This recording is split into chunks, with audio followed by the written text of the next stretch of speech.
একটা ফুলা সরকারি চাকরি পাইছে, দৌড়ায় তার বাপ মার কাছে কইতাছে যে আব্বা আম্মা আমি তো সরকারি চাকরি পাইছি, মাসে প্রায় 2-2.5 লাখ টাকা বেতন পাইম, দেখবা তোমরা ঋণ সহকারে আমি সুদ করে লাইম।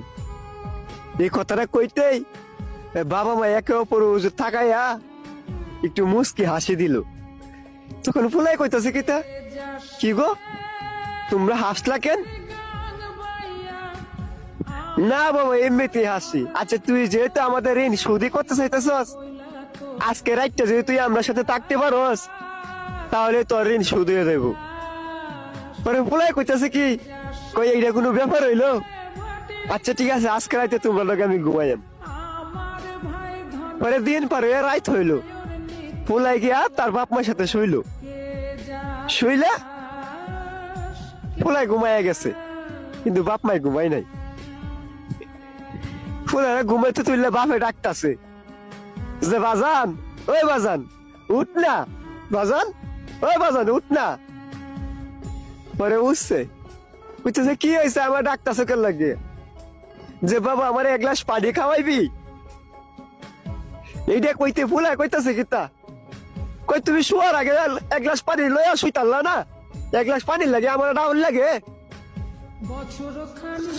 তখনও বাপে কিছু কইলো না, উইটা পানি নিয়ে খায়া লাইলো।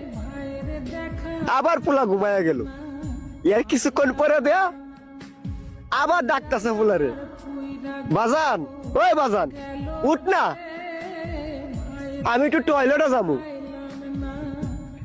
ফুলাই কইতা তুমি কি আমার ঘুমাইতা দিতা না, আগে তো তুমি একলাই টয়লেটে যাইতা, এখন কেন আমারে লাগবো। আবারও বাবাই কিছু কইলো না, ফুলাই গিয়ে ঘুমায়া গেল। বাপে টয়লেট থেকে ঠিক চলে এলো। এর কিছুক্ষণ পরে দে আবার ফুলারা ডাকতেছে, বাজান ওই বাজান উঠ না, আমার পেটের মধ্যে খিদা লাগছে, দেখ না ফ্রিজের ভিতরে কিছু আছে নাকি।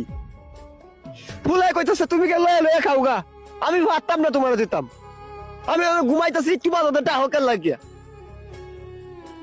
আবারও বাবা কিছু কইলো না, ফুলা দিকে সুন্দর মতো ঘুমায়া গেল। এর কিছুক্ষণ পরে দেয়া মা 1 গ্লাস পানি ঢালে দিছে ফুলার শরীরে। ফুলা তো বিশাল রাগ পাইছে, উঠটা কইতাছে তোমরা কি চালাইছো, একবার বাপে কই টয়লেটে যাইবো পানি খাইবো, পেটে খিদা লাগছে ভাত খাইবো, তোমরা কি আমার ঘুমাইতে দিতা না। ওরা আস্তে করে বাপে উঠা ঘরের লাইটটা জ্বালায় দিছে, জ্বালায় দিলে কইতাছে বাজান